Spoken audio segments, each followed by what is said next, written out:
Hello friends, welcome to Bachao Edutech. I am Mayur Bachao and today we are going to study science. Let us start from the first chapter जिसका नाम है Laws of Motion. What are we going to learn in this chapter? इस chapter में हमें क्या क्या पढ़ना है वो एक बार देख लेते हैं. Motion, distance and displacement, acceleration and Newton's laws of motion and related questions. इतने सारे टॉपिक हमें इस चैप्टर में स्टडी करने हैं. Motion of an object. किसी ऑब्जेक्ट का मोशन जानने के लिए टेक्स्ट बुक में एक बहुत अच्छी एक्टिविटी दी है. चलो मोशन को समझते हैं इस एक्टिविटी के through. In which of the following examples can you sense motion. नीचे कुछ एग्जाम्पल्स दिए हैं और उनमें से कौन से ऑब्जेक्ट्स आपको मोशन में लग रहे हैं, ऐसा क्वेश्चन आपको पूछा गया है. The flight of a bird. एक बर्ड है जो फ्लाई कर रहा है. अगर बर्ड फ्लाई कर रहा है मतलब उड़ रहा है, इसका मतलब क्या हुआ कि वो अपनी पोजीशन चेंज कर रहा है, वो एक जगह से दूसरी जगह पे जा रहा है. अगर बर्ड अपना पोजीशन चेंज करता है तो इसका सीधा मीनिंग ये है that the bird is in motion. A stationary train. Train है लेकिन ट्रेन कैसी है? स्टेशनरी है, मतलब एक ही जगह पे खड़ी है. अगर ट्रेन एक ही जगह पे खड़ी होगी इसका मीनिंग क्या हुआ? वो अपनी पोजीशन चेंज नहीं कर रही. और अगर अपनी पोजीशन चेंज नहीं कर रही तो इसका मीनिंग ये हुआ that the train is not in motion. Leaves flying through air. कुछ पत्ते हैं जो हवा में उड़ रहे हैं. हवा में उड़ते समय पत्ते क्या करेंगे? अपनी पोजीशन चेंज करेंगे. और जब वो अपनी पोजीशन चेंज कर रहे हैं इसका मीनिंग क्या हुआ? That the leaves are in motion. A stone lying on a hill. एक छोटा सा पत्थर है जो एक हिल पे पड़ा हुआ है. अगर स्टोन हिल पे पड़ा हुआ है इसका मीनिंग ये है कि वो अपनी पोजीशन चेंज नहीं कर रहा. और अगर स्टोन पोजीशन चेंज नहीं कर रहा तो the stone is not in motion. How will you explain the presence and absence of motion. कोई ऑब्जेक्ट मोशन में है या नहीं, ये आप कैसे बताओगे? तो जाहिर सी बात है, अगर ऑब्जेक्ट अपनी पोजीशन चेंज करती है तो वो मोशन में है.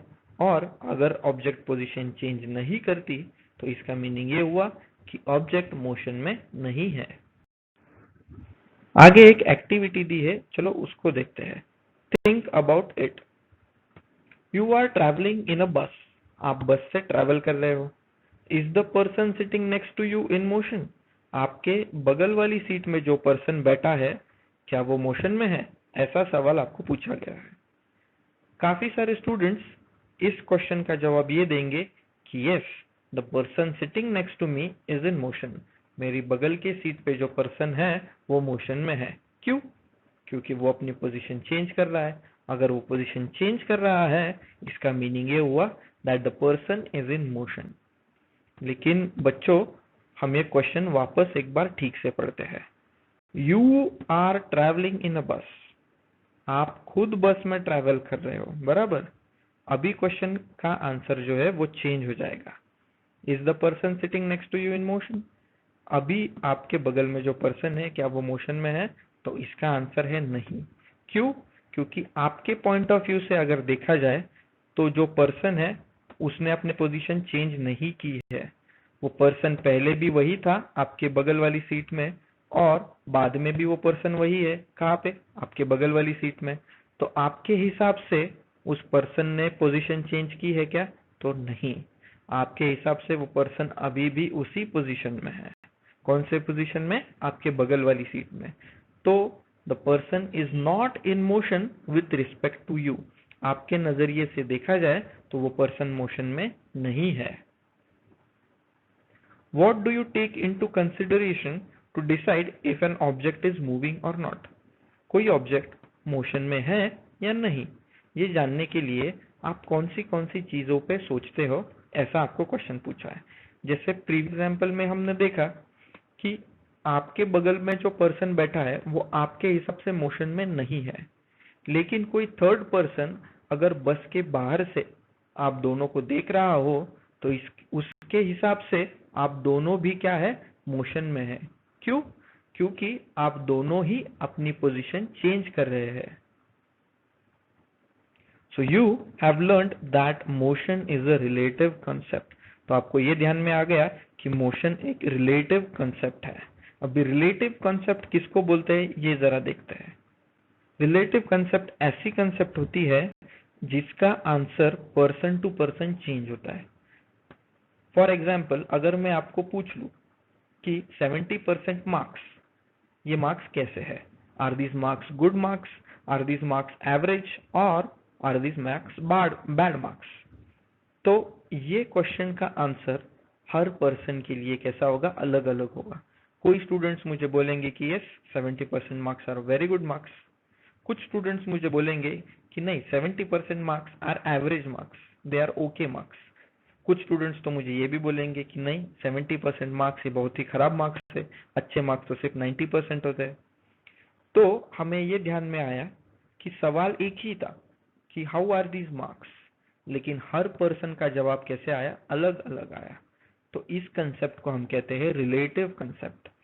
Similarly motion is also relative concept. Motion भी जो है वो एक रिलेटिव कंसेप्ट है। इसका मीनिंग क्या हुआ कि मोशन के लिए हर पर्सन का आंसर अलग होगा। जैसे प्रीवियस एग्जांपल में हमने देखा, आप जब बस में बैठे हो तो आपके नेक्स्ट जो भी पर्सन बैठा है, आपके बगल में जो भी पर्सन बैठा है, वो आपके लिए मोशन में नहीं है, लेकिन वही पर्सन बस के बाहर खड़े इंसान के लिए मोशन में है। तो इससे हमें ये पता चलता है कि motion is a relative concept. If the position of an object is changing with respect to its surrounding, then it is said to be in motion. Statement बहुत ही इंपॉर्टेंट है, इसलिए एक बार वापस इसको पढ़ेंगे। If the position of an object is changing, object की position change हो रही है, लेकिन किसके लिए? With respect to its surrounding.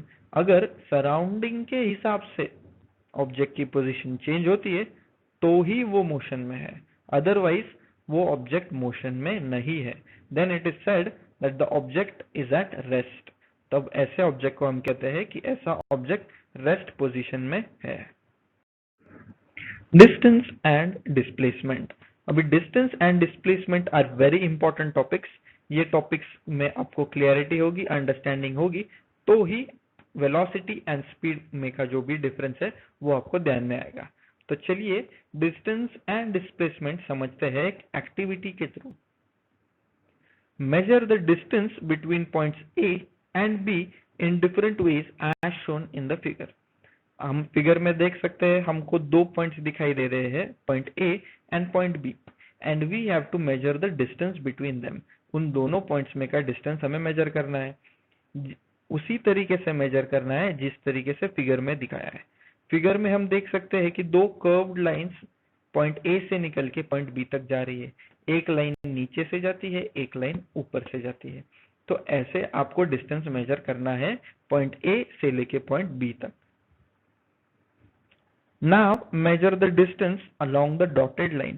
हम देख पा रहे हैं कि पॉइंट ए और पॉइंट बी के बीच में एक डॉटेड लाइन भी है। अभी आपको डिस्टेंस मेजर करना है वो जो डॉटेड स्ट्रेट लाइन है उसके through. Which distance is correct according to you and why? कौन सा मेजर किया गया डिस्टेंस बराबर है? जो कर्व्ड लाइन से पॉइंट ए से लेके पॉइंट बी तक जाता है वो डिस्टेंस, या जो डॉटेड स्ट्रेट लाइन से पॉइंट ए से पॉइंट बी को जाता है वो डिस्टेंस? तो ऑब्वियसली इसका आंसर है जो डॉटेड लाइन से मेजर किया गया डिस्टेंस है वो ही बराबर डिस्टेंस है, that is the correct distance और that is the correct way of measuring distance. वरना पॉइंट ए से लेके पॉइंट बी तक हम तो इनफाइनाइट कर्व्ड लाइंस ड्रॉ कर सकते हैं। तो फिर दोनों में का डिस्टेंस अगर हर बार चेंज होने लग जाए, दो पॉइंट्स में का डिस्टेंस, तो एक्चुअल डिस्टेंस कौन सा मेजर करेंगे? तो इसीलिए पॉइंट्स ए और पॉइंट्स बी में का जो भी डिस्टेंस है that is always measured through a straight line because that is the shortest way. Distance and displacement समझने के लिए टेक्स्ट बुक में हमें एक बहुत अच्छी एक्टिविटी दी गई है, चलो उसको पढ़ते हैं। Sheetal first went to her friend Sangeeta's house on her way to school. हम डायग्राम में देख सकते हैं कि शीतल और प्रशांत का एक हाउस दिया है, उसके राइट हैंड साइड को संगीता's हाउस है और उसके ऊपर जो है स्कूल है, और हमें तीनों लोकेशंस के बीच में जो भी डिस्टेंस है वो हम एरो के ऊपर लिखा हुआ देख सकते हैं। तो हमें बताया गया है कि शीतल पहले संगीता के घर जाती है और संगीता के घर के बाद वो स्कूल जाती है। Prashant went straight from home to school. Prashant जो है वो डायरेक्टली उसके घर से निकल के कहा जाता है स्कूल जाता है। Both are walking with the same speed. अगर दोनों सेम स्पीड से चल रहे हैं, शीतल और प्रशांत दोनों का स्पीड अगर सेम है, who will take less time to reach the school and why. तो दोनों में से स्कूल जल्दी कौन पहुंचेगा और क्यों। तो पहले हम कैलकुलेट करते हैं कि उन्होंने कितना डिस्टेंस कवर किया है। हम देख सकते हैं कि शीतल पहले संगीता के घर जाती है जो है 500 मीटर्स, और उसके बाद वो स्कूल जाती है जो वहां से 1200 मीटर की दूरी पे है। तो शीतल ने टोटल डिस्टेंस कितना कवर किया, पहले 500 और उसके बाद 1200 मीटर, यानी कि टोटल डिस्टेंस है उसका 1700 मीटर। इसके अपोजिट प्रशांत जो है स्कूल जाने के लिए घर से सीधा निकलता है, वो घर से निकल के सीधे स्कूल जाता है। तो उसको जो डिस्टेंस कवर करना है वो है सिर्फ 1300 मीटर, क्योंकि वो उसके घर में और स्कूल में का शॉर्टेस्ट डिस्टेंस है। तो अगर दोनों सेम स्पीड से चलते हैं तो प्रशांत को कवर करना है सिर्फ 1300 मीटर, लेकिन शीतल को 1700 मीटर कवर करना है। उसको ज्यादा डिस्टेंस कवर करना है, इसके लिए इसी वजह से प्रशांत जो है स्कूल पहले पहुंचेगा और शीतल बाद में पहुंचेगी। In the above example, is there a difference between the actual distance and the distance traveled? ऊपर दिए गए एग्जाम्पल में एक्चुअल डिस्टेंस और डिस्टेंस ट्रेवल्ड में कोई डिफरेंस है क्या, ये हम देखते हैं। तो पहले कंसिडर करते हैं हम शीतल की केस। शीतल ने डिस्टेंस कितना ट्रैवल किया है, शीतल ने जिस भी रास्ते से वो स्कूल गई उस रास्ते की लंबाई क्या है, उसे बोलते हैं डिस्टेंस ट्रैवल्ड। तो शीतल के रास्ते की लंबाई कितनी है, पहले 500 मीटर और उसके बाद संगीता के घर से निकल के 1200 मीटर स्कूल जाने के लिए, तो टोटल हो गया वो 1700 मीटर। तो शीतल का डिस्टेंस ट्रैवल्ड वो कितना है, 500 plus 1200 is equals to 1700 meter. ये है शीतल का डिस्टेंस ट्रैवल्ड। लेकिन शीतल के घर में और स्कूल में एक्चुअल डिस्टेंस कितना है, उन स्कूल में और शीतल के घर में एक्चुअल डिस्टेंस जो है वो सिर्फ 1300 मीटर ही है। लेकिन शीतल ने डिस्टेंस कितना ट्रैवल किया है, तो शीतल ने डिस्टेंस ट्रैवल किया है 1700 मीटर। अभी प्रशांत की केस कंसिडर करते हैं। प्रशांत एक ही डायरेक्शन में, सिर्फ एक ही डायरेक्शन में चलता रहा है, डायरेक्शन कौन सी, सीधे स्कूल वाली। इसी वजह से उसने डिस्टेंस कितना ट्रैवल किया है, 1300 मीटर ही किया है, और एक्चुअल डिस्टेंस भी कितना कवर किया है, तो 1300 मीटर ही किया है। तो distance covered and actual distance in the case of Prashant is same, that is 1300 meter. But in the case of Sheetal, the distance traveled and actual distance is different. So distance is the length of the actual path traveled by an object. जैसे शीतल ने travel किए हुए रास्ते की जो भी लंबाई है उसे हम क्या कहते हैं, डिस्टेंस। तो शीतल की केस में वो है 1700 मीटर और प्रशांत की केस में वो है 1300 metre. Whereas displacement is the minimum distance between the starting and the finishing point. यहाँ पे स्टार्टिंग पॉइंट क्या है, शीतल एंड प्रशांत हाउस, ये है स्टार्टिंग पॉइंट, और फिनिशिंग पॉइंट क्या है, तो है स्कूल।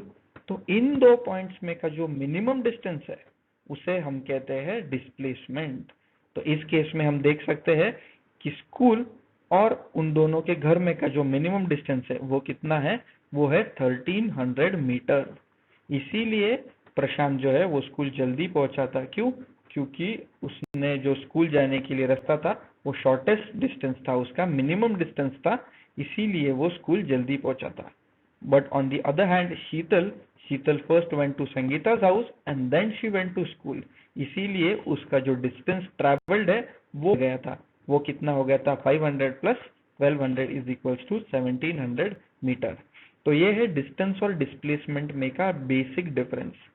हम अगर रास्ते की लंबाई कैलकुलेट करते हैं तो हमको मिलेगा डिस्टेंस, लेकिन अगर दो पॉइंट्स में का मिनिमम डिस्टेंस कंसिडर करते हैं तो उस चीज को हम बोलते हैं डिस्प्लेसमेंट।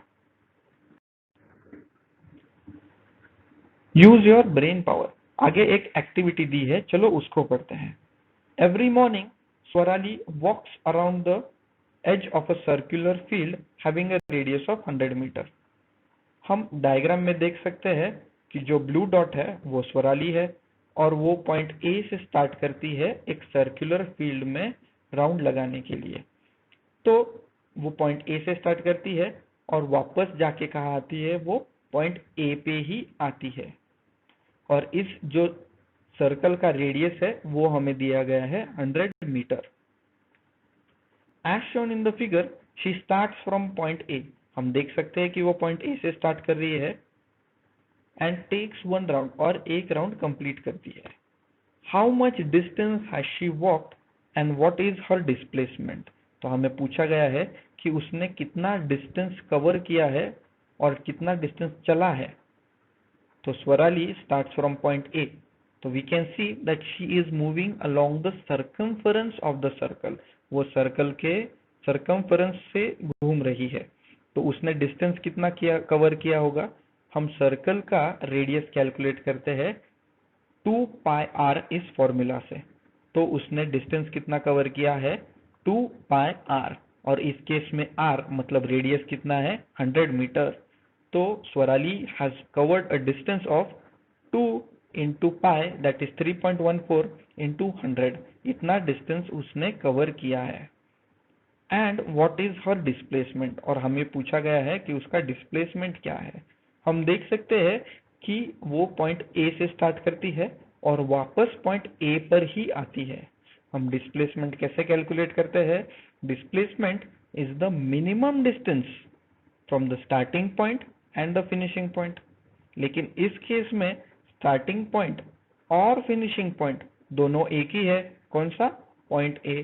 तो अगर स्टार्टिंग पॉइंट और फिनिशिंग पॉइंट सेम है, एक ही है, तो उसमें डिस्टेंस कोई होगा ही नहीं। इसका मीनिंग क्या हो गया कि displacement is zero. That is Swarali का जो डिस्प्लेसमेंट है वो कितना है, जीरो है। क्यों, क्योंकि वो उस पॉइंट से, जिस पॉइंट से उसने स्टार्ट किया था, वो उसी पॉइंट पे आके स्टॉप हो जाती है। इसीलिए उसका स्टार्टिंग पॉइंट और फिनिशिंग पॉइंट दोनों सेम है। इसीलिए दो पॉइंट्स अगर की जगह पे है तो उनमें डिस्टेंस कितना है, zero. Hence her displacement is also zero. Text book में आगे एक और एक्टिविटी दी गई है, चलो उसको पढ़ते हैं। If a car starting from point P goes to point Q and then returns to point P, हम देख पा रहे हैं कि नीचे फिगर में एक कार है, पॉइंट P भी है और थोड़ी दूरी पर पॉइंट Q भी है। तो हमें बताया गया है कि car starts from point P से निकलती है, पॉइंट Q को जाती है कार, और पॉइंट Q से वापस पॉइंट P को वापस आती है। How much distance has it travelled and what is it's displacement. तो हमें पूछा गया है कि कार अगर पॉइंट P से निकलती है, Q को जाती है और पॉइंट Q से वापस पॉइंट P को आती है, तो कार का डिस्टेंस ट्रेवल्ड कितना है और कार का डिस्प्लेसमेंट कितना है। हमने देखा है कि डिस्टेंस ट्रेवल्ड मतलब क्या, it is the length of the actual path travelled. जो रास्ते की लंबाई है उसको हम कहते हैं डिस्टेंस ट्रेवल्ड। तो कार ने यहाँ पे कितना डिस्टेंस ट्रेवल किया है वो देखते हैं। पहले पॉइंट P से Q को जाने के लिए 360 मीटर, और वापस Q से P को आने के लिए फिर से 360 मीटर। तो 360 प्लस 360 वो हो गया 720 मीटर। तो कार का डिस्टेंस ट्रेवल्ड कितना है, 720 मीटर। अभी कैलकुलेट करते हैं कार का डिस्प्लेसमेंट। डिस्प्लेसमेंट हम कैसे कैलकुलेट करते हैं, जो स्टार्टिंग पॉइंट और फिनिशिंग पॉइंट है उसमें का मिनिमम डिस्टेंस। इस केस में स्टार्टिंग पॉइंट है P और फिनिशिंग पॉइंट भी P ही है। इस केस में स्टार्टिंग पॉइंट P है और फिनिशिंग पॉइंट भी P है। तो अगर स्टार्टिंग पॉइंट P है, फिनिशिंग पॉइंट भी P है, तो इसका मतलब उसने डिस्प्लेसमेंट कुछ किया ही नहीं है। मतलब द कार का जो डिस्प्लेसमेंट है that is 0. The car has not covered any displacement, but उसका डिस्टेंस कवर्ड कितना है? 720 मीटर. आगे का बहुत ही इंपॉर्टेंट टॉपिक है, वो है स्पीड एंड वेलोसिटी. दोनों सुनने में और समझने में एक जैसे ही लगते हैं, लेकिन दोनों में बहुत ज्यादा डिफरेंस है. तो क्या है वो डिफरेंस, चलो जानते हैं. उससे पहले एक टॉपिक दिया हुआ है, कैन यू रिकॉल. क्या आपको ये दी हुई चीज याद आती है, ऐसा पूछा है. What are vectors and scalars. Vectors ऐसे फिजिकल क्वांटिटी होते हैं जिनको मेजर करने के लिए आपको डायरेक्शन भी बहुत जरूरी होती है, और उसके अपोजिट होते हैं स्केलर्स, ऐसे क्वांटिटीज जो मेजर करने के लिए आपको डायरेक्शन की जरूरत नहीं पड़ती है. तो स्केलर्स एंड वेक्टर्स समझते हैं एग्जाम्पल के थ्रू. सपोज आपको मेजर करना है मास. आपको अगर मास मेजर करना है तो आप उस ऑब्जेक्ट को क्या करेंगे, वेइंग स्केल पे डाल देंगे. इस तरीके से आप उसका मास मेजर कर सकते हैं. मास मेजर करने के लिए आपको किसी भी तरीके से डायरेक्शन की जरूरत नहीं है. अगर वो ऑब्जेक्ट जिसका मास आपको मेजर करना है वो आप वेइंग स्केल पे सीधा भी रखते हैं तो उसका मास उतना ही होगा. अगर आप वो ऑब्जेक्ट को हॉरिजॉन्टली रखते हैं तो भी उतना ही मास होगा. आप उस ऑब्जेक्ट को उल्टा भी अगर रख देते हैं तो भी ऑब्जेक्ट का मास उतना ही होगा. तो मतलब हमें क्या पता चला कि मास मेजर करने के लिए डायरेक्शन की जरूरत नहीं है. सिमिलरली अगर आपको टाइम मेजर करना है तो अगर आप इस डायरेक्शन से देखोगे तो टाइम अलग होगा और उस डायरेक्शन से देखेंगे तो टाइम अलग होगा. ऐसे थोड़ी ना होता है. अगर टाइम आपको मेजर करना है तो उसके लिए डायरेक्शन की आपको जरूरत ही नहीं है. तो ऐसे जो भी फिजिकल क्वांटिटीज है जिस जो मेजर करने के लिए आपको डायरेक्शन की जरूरत नहीं पड़ती, उन सारे क्वांटिटीज को कहते हैं scalar quantity. Physical quantities which can only be described bye there magnitude, उनको बोलते हैं स्केलर क्वांटिटी. उसके लिए सिर्फ आपको मैग्नीट्यूड मतलब एक डेफिनेट वैल्यू की जरूरत होती है. फॉर एग्जांपल टाइम कितना हुआ है तो 4 AM या 4 PM. सिर्फ एक वैल्यू होता है 4, उसको कहते हैं मैग्नीट्यूड. उस क्वांटिटी को मेजर करने के लिए आपको डायरेक्शन की जरूरत नहीं है. अब देखते हैं वेक्टर का एग्जाम्पल. फॉर एग्जाम्पल डिस्प्लेसमेंट अगर मैं बोलूं तो displacement is a vector quantity. देखते हैं कैसे. अगर मैं बोलूं कि यहाँ से 2 किलोमीटर दूर मेरा एक दोस्त रहता है और आपको उसके घर पे जाना है. अगर मैं सिर्फ आपको इतनी ही इंफॉर्मेशन दूं कि यहाँ से 2 किलोमीटर दूर मेरा दोस्त रहता है और आपको उसके घर जाना है, तो क्या आप जा पाओगे? आप नहीं जा पाओगे. क्यों? क्योंकि मैंने सिर्फ आपको मैग्नीट्यूड दिया है, सिर्फ एक वैल्यू दी है 2 किलोमीटर. लेकिन कौन से डायरेक्शन में जाना है ये मैंने आपको बोला ही नहीं. 2 किलोमीटर नॉर्थ जाना है, 2 किलोमीटर ईस्ट, 2 किलोमीटर वेस्ट या 2 किलोमीटर साउथ. जब तक मैं आपको डायरेक्शन नहीं बताता आप मेरे दोस्त के घर पे जा ही नहीं पाओगे. तो हमको ये समझ में आ गया कि displacement is a vector quantity. और बहुत सारी क्वांटिटीज होती है जो वेक्टर्स में होती है, लेकिन समझने के लिए हमने यहाँ पे एग्जांपल किस चीज का देखा है, डिस्प्लेसमेंट का. Which of the quantities distance, speed, velocity, time and displacement are scalars and which are vectors? हमको काफी सारी क्वांटिटीज दी गई है और पूछा है कि कौन सी क्वांटिटीज जो है वो स्केलर है और कौन सी वेक्टर है. डिस्टेंस जो है वो एक स्केलर क्वांटिटी है क्योंकि डिस्टेंस मेजर करने के लिए हमें डायरेक्शन की जरूरत नहीं पड़ती. लेकिन इसके ऑपोजिट डिस्प्लेसमेंट जो है वो एक वेक्टर क्वांटिटी है. डिस्प्लेसमेंट मेजर करने के लिए हमें एक डेफिनेट डायरेक्शन जरूरी होता है. हमें डिस्टेंस मेजर करने के लिए डायरेक्शन की जरूरत नहीं है, इसीलिए वो एक स्केलर है. लेकिन डिस्प्लेसमेंट मेजर करने के लिए डायरेक्शन जरूरी है, इसीलिए डिस्प्लेसमेंट जो है एक वेक्टर क्वांटिटी है. उसी तरीके से स्पीड जो है एक स्केलर क्वांटिटी है क्योंकि स्पीड मेजर करने के लिए डायरेक्शन की जरूरत नहीं होती है. इसी के opposite velocity.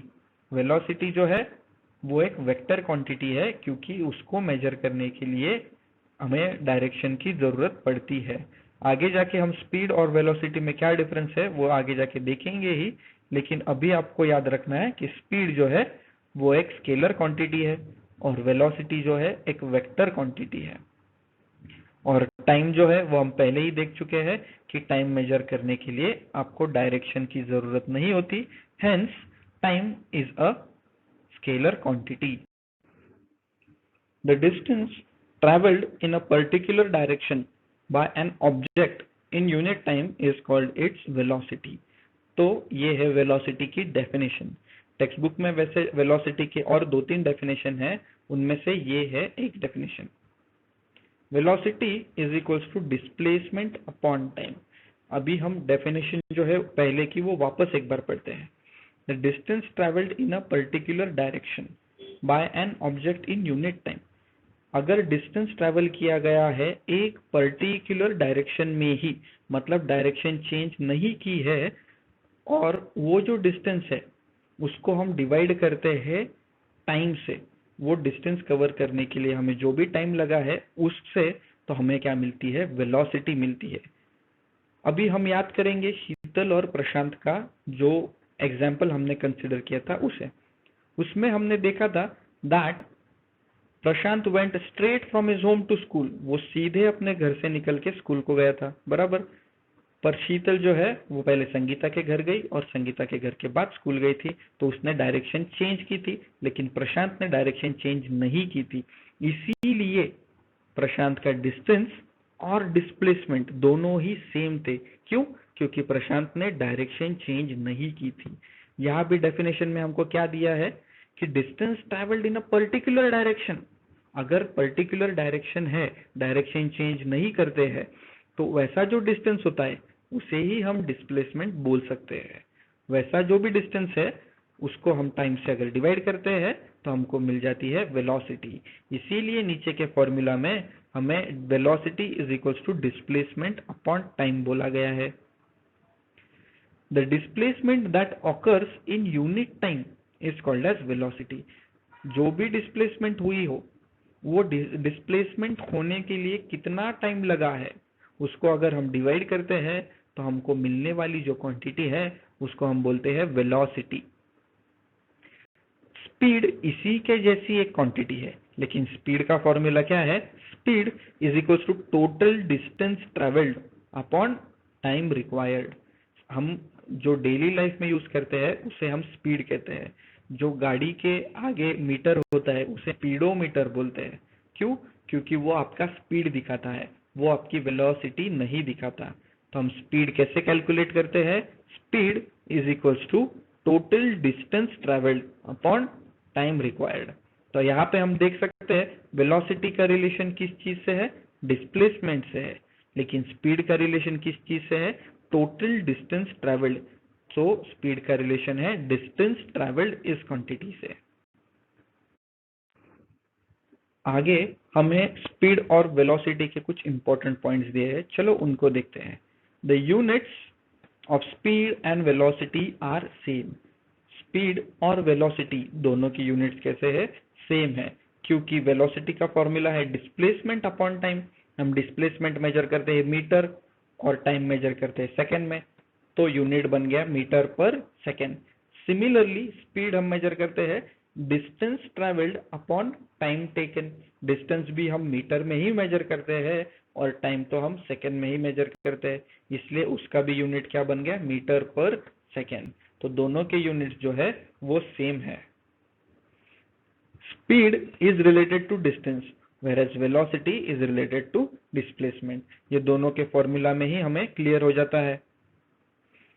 If motion is along straight line, the values of speed and velocity are same, otherwise they can be different। हमने पहले ही अभी देखा था कि अगर मोशन एक स्ट्रेट लाइन में है, डायरेक्शन अगर हम नहीं बदलते, तो डिस्टेंस और डिस्प्लेसमेंट की वैल्यू सेम होती है, और डिस्प्लेसमेंट और डिस्टेंस की वैल्यू सेम होने की वजह से वेलोसिटी और स्पीड की भी वैल्यू क्या हो जाती है?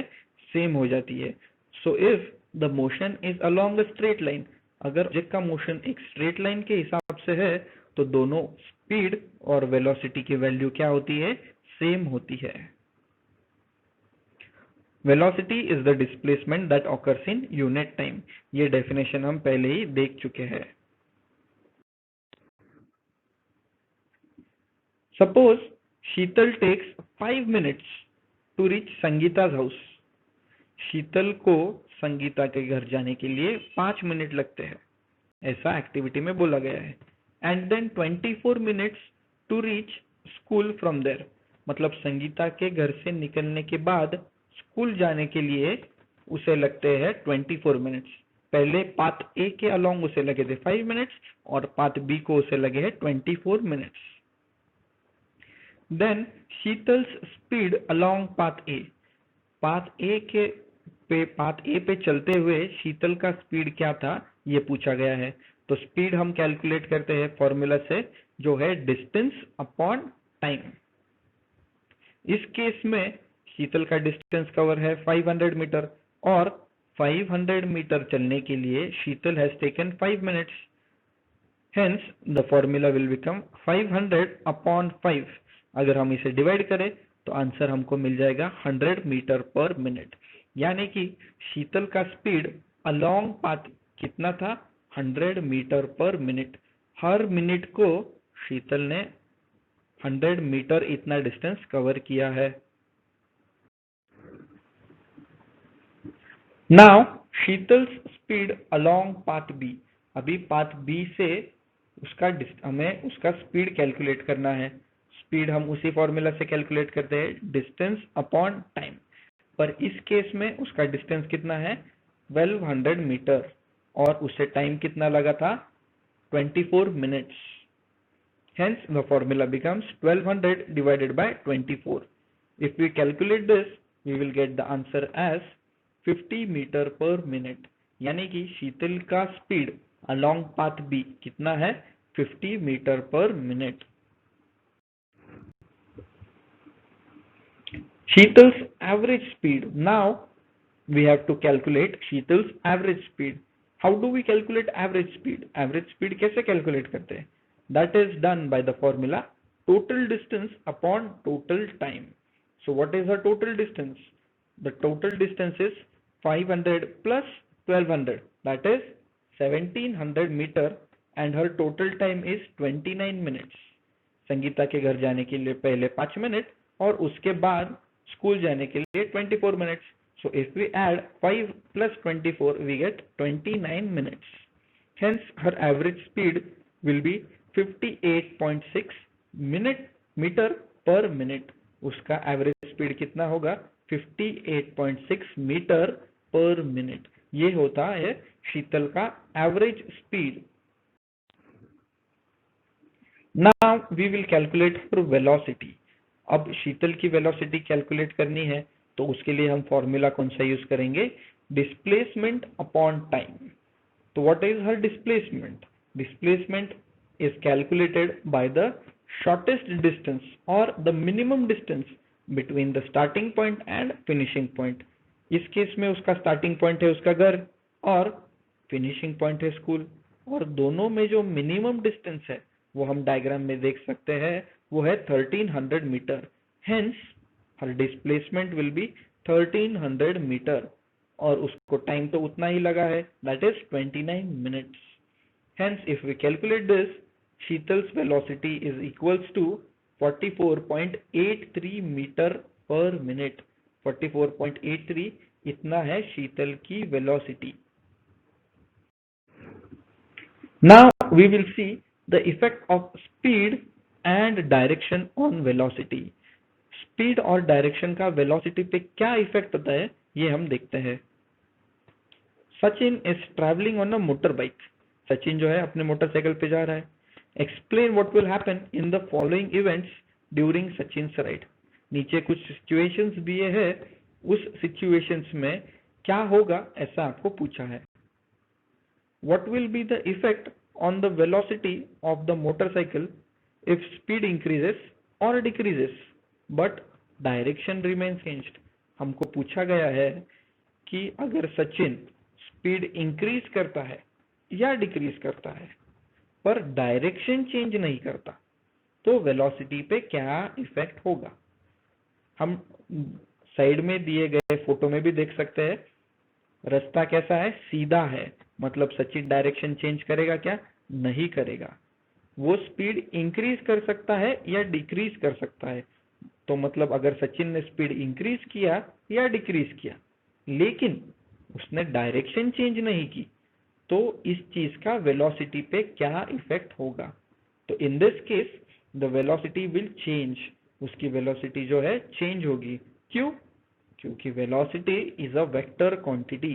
वेलोसिटी जो है डायरेक्शन और मैग्नीट्यूड दोनों पे डिपेंड करती है। इसीलिए अगर वो डायरेक्शन नहीं भी बदल लेकिन उसने अपना स्पीड कम किया या बढ़ाया है, तो इसका मीनिंग क्या हुआ कि वेलोसिटी भी चेंज हुई है।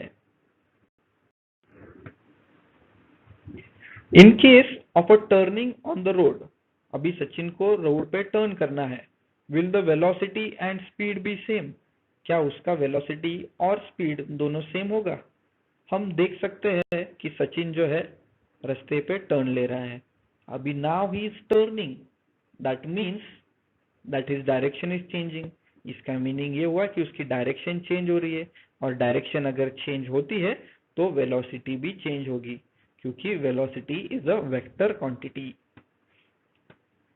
If Sachin changes the direction, Sachin जो है मोटरसाइकिल का डायरेक्शन चेंज करता है कीपिंग द स्पीड कांस्टेंट, इस केस में सचिन जो है स्पीड कम या ज्यादा नहीं करता, speed is constant, speed is same, पर डायरेक्शन चेंज करता है, तो what will be the effect on velocity?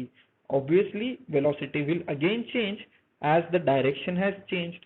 Direction या स्पीड दोनों में से एक भी अगर क्वांटिटी चेंज होती है तो वेलोसिटी चेंज होगी। If on turning Sachin changes the direction as well as the speed of the motorcycle, what will be its effect on the velocity? अभी हम डायग्राम में देख सकते हैं, फिगर में देख सकते हैं कि सचिन टर्न ले रहा है और टर्न लेते समय वो स्पीड और डायरेक्शन दोनों चेंज करता है, तो वेलोसिटी पे क्या इफेक्ट होगा। तो हम ऑलरेडी देख चुके हैं कि डायरेक्शन या स्पीड एक भी अगर चेंज होता है तो वेलोसिटी चेंज हो जाती है। तो in this case also the velocity will change। So it is clear from the above that velocity depends on speed as well as direction। तो velocity दोनों चीजों पे डिपेंड करती है, स्पीड पे भी डिपेंड करती है और डायरेक्शन पे भी। And velocity changes by, velocity कैसे चेंज होगी, by changing the speed while direction remains the same।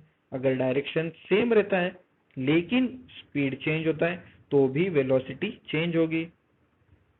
Changing the direction while keeping the speed same, अगर आप स्पीड सेम रखते हो लेकिन डायरेक्शन चेंज कर लेते हो तो भी क्या होगा, velocity will change. And third, by changing the speed as well as direction, अगर आप स्पीड और डायरेक्शन दोनों चेंज करते हो तो in that case velocity will always change. बच्चों चैप्टर अभी और भी बाकी है, लेकिन आज के लेक्चर में हम इतना ही स्टडी करेंगे, बाकी का स्टडी करेंगे हम नेक्स्ट लेक्चर में। Thank you.